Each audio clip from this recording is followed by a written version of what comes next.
আচ্ছা, দেয়াল চিত্র নিয়ে যদি আমাদের একটু বলতেন, দেয়াল চিত্রটা নিয়ে আমরা দেখেছি সামাজিক যোগাযোগ মাধ্যমে একটু নেগেটিভ লেখালেখি হচ্ছে, এই এই বিষয়টা নিয়ে যদি একটু আমাদের। এটা নিয়ে নেগেটিভ হওয়ার কিছু নাই। আমরা আর্টিস্টকে দিয়েছিলাম, তারা আমরা এটাকে যে আমাদের জাতীয় পতাকা হলো। তো এসে দেখি এখানের মধ্যে যে আমাদের আর্ট ওয়ার্কগুলো হয়েছে ওখানের মধ্যে কোনো বইতে 71কে পোর্ট্রে করা হয় নাই। তো এটা দেখার পর আমরা দেখলাম ঠিক আছে পোর্ট্রে করা হয় নাই, বাট আমাদের দেশ বা কোনো কিছু নিয়ে কোনো মেসেজ পর্যন্ত ডেলিভার করে, তাহলে এটা কোন ধরনের কথা? এসে দেখি পুরো এটা মনে হচ্ছে একটা আমরা বিবাহ অনুষ্ঠানে এসেছি।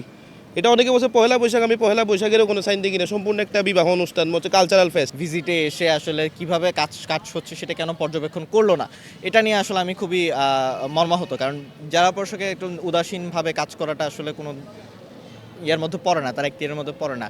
তিনি আসবেন, ঘুরে দেখবেন এবং এগুলো কীভাবে হচ্ছে সেগুলো দেখবেন, কিন্তু তিনি আগে না এসে আজকে যেহেতু বিতর্ক সৃষ্টি হয়েছে তারপরে এসে একটা সমাধান দেওয়াটা খুবই অযৌক্তিক।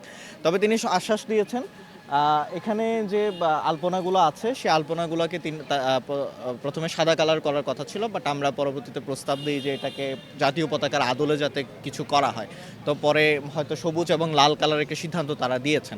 একটা জায়গায় গিয়ে মানে অবাক হয়েছি যে অন্যান্য ছাত্র সংগঠন বা রাজনৈতিক দল থেকে তেমন কোনো এই জিনিসটাকে নোটিস করেন নাই।